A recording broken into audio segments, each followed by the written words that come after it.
దేశంలో 140 కోట్ల మంది మానసిక క్షోభలో ఉన్నారని మాజీ కేంద్ర మంత్రి చింతామోహన్ తెలిపారు. అయితే దేశవ్యాప్తంగా నిరుద్యోగులు ఎవరూ సంతోషంగా లేరు. సైలెంట్ రెవల్యూషన్ నడుస్తుందని వ్యాఖ్యానించారు. గుంటూరులో శుక్రవారం చింతామోహన్ మీడియాతో మాట్లాడారు. నరేంద్ర మోదీ, అమిత్ షా మాత్రమే దేశాన్ని పరిపాలిస్తున్నారు. ఎలాంటి చదువు లేకుండా అబద్దాలతో పరిపాలన చేస్తున్నారని ఆరోపించారు. నీట్ పరీక్ష నిర్వహణలో అన్ని అవకతవకలు జరిగాయని, వెంటనే నీట్ రద్దు చేయాలని డిమాండ్ చేశారు.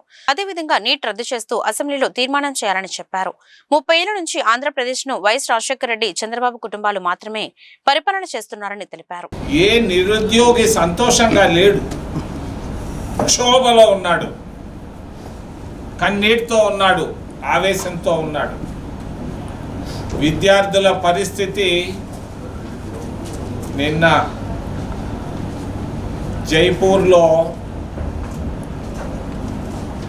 ఒక ఇంటర్మీడియట్ విద్యార్థి మాట్లాడిన మాటలు విద్యార్థుల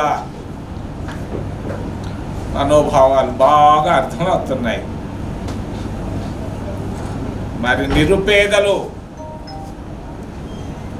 అప్పుల్లో ఉన్నారు, వచ్చే ఆదాయం చాలదు, ధరలు బాగా పెరిగిపోయినాయి, ఆర్థిక సంక్షోభంలో ఉన్నారు.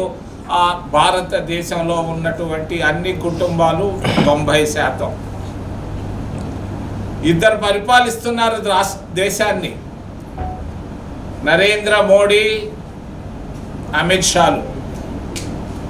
రాజ్యాంగ సవరణ చేయాలనుకుంటున్నారు. నరేంద్ర మోడీ ఎవరు? ఒక అవిద్యావంతుడు, అబద్ధాలు చెప్పుకునే ప్రధానమంత్రి. అమిత్ షా అంతకంటే తక్కువ. ప్రధానమంత్రి గారు చదువుకున్నది 4 తరగతులు, 1, 2, 3, 4. అబద్ధం చెప్పాడు ప్రధానమంత్రి అఫిడవిట్లో. నేను BA గ్రాడ్యుయేట్ అన్నాడు. ఆయనకి ఇంగ్లీషు రాదు, ABCDలు రావు. ఒక భారతదేశ ప్రధానమంత్రి అబద్ధాలు చెప్పడం ఇదే నిదర్శనం. నేను అంటున్నాను, అబద్ధాల ప్రధానమంత్రి అని. ఎలక్షన్లకు ముందు ఆయన చెప్పాడు, సంవత్సరానికి 2 కోట్ల మందికి ఉద్యోగాలు ఇస్తా అన్నాడు.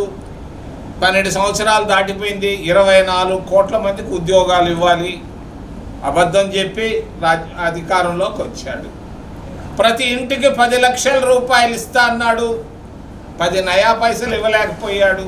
ఇట్లా అబద్ధాలు చెప్పుకుంటూ పోతున్నటువంటి ప్రధానమంత్రి భారతీయ జనతా పార్టీ వైఖరిని ఖండిస్తున్నాను.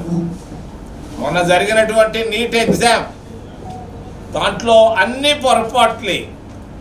గత